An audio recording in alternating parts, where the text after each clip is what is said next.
camera pans over a wide, desolate cityscape. Overgrown trees burst through concrete.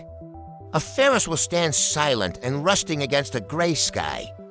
What happens when humanity's greatest achievement becomes its greatest failure? What does a world without us look like? To find the answer, we have to go to a place frozen in time, a city silenced in an instant. This is Pripyat, Ukraine, the radioactive ghost town at the heart of the Chernobyl exclusion zone. 39 years ago, this was a bustling, modern city, a nuclear city, built to house the workers of the nearby Chernobyl Nuclear Power Plant. It was a Soviet dream filled with young families.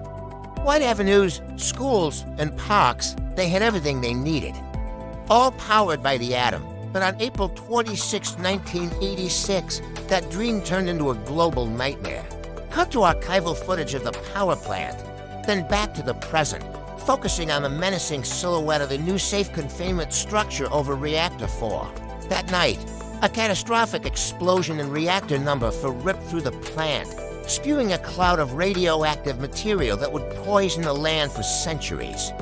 It was the worst nuclear disaster in human history. The nearly 50,000 residents of Pripyat were told it was a temporary evacuation. They were given just a few hours to gather their essentials. They left behind their homes, their pets, their entire lives, believing they would soon return. They never did. Narrator walks through an abandoned apartment building. Toys lie on the floor, books are scattered, wallpaper peels from the walls. Today, Pripyat is a haunting museum of the Soviet era. Walking through these silent apartments is like walking through a photograph. Every object tells a story.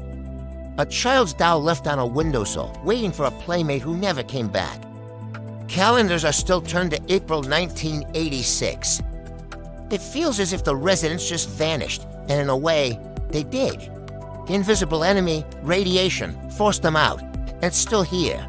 Sort of a Geiger counter clicking, increasing in intensity as the camera moves over a patch of moss. You can't see it, you can't smell it, but it's the undisputed ruler of this land. Our guide's Geiger counter is a constant companion, a reminder of the lingering danger.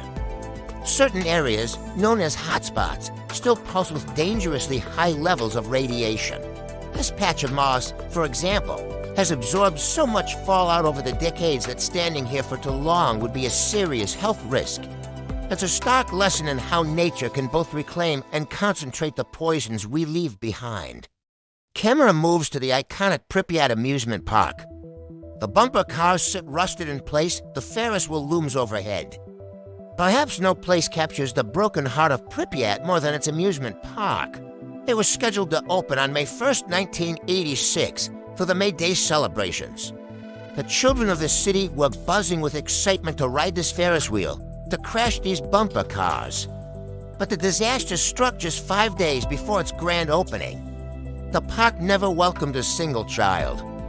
It stands today as a tragic symbol of a future that was stolen in a flash of blue light from the reactor core. We enter a derelict school. Gas masks litter the floor of a classroom. Textbooks are open on desks, covered in dust and debris.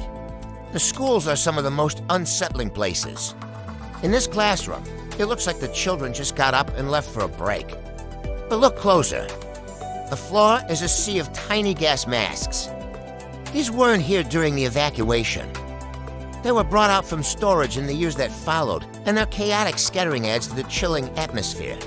You can almost hear the echoes of children's laughter, abruptly cut short.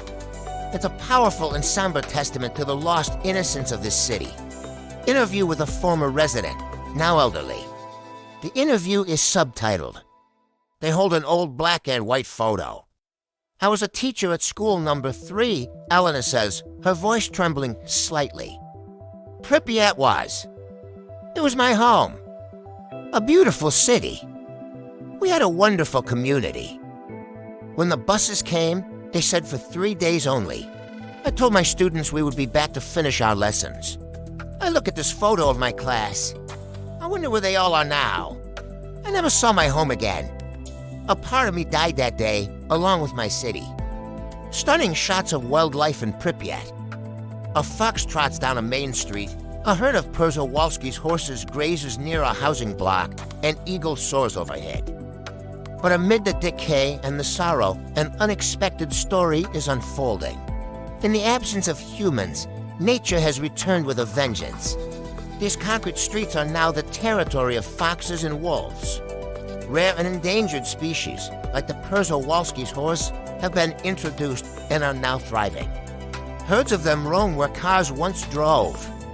Birds of prey nest atop the highest apartment buildings, surveying their new, unlikely kingdom. It's a paradox. This is one of the most polluted places on Earth, yet it has become a unique wildlife sanctuary. It proves that life, in its most resilient forms, can find a way to adapt and even flourish in the most toxic environments.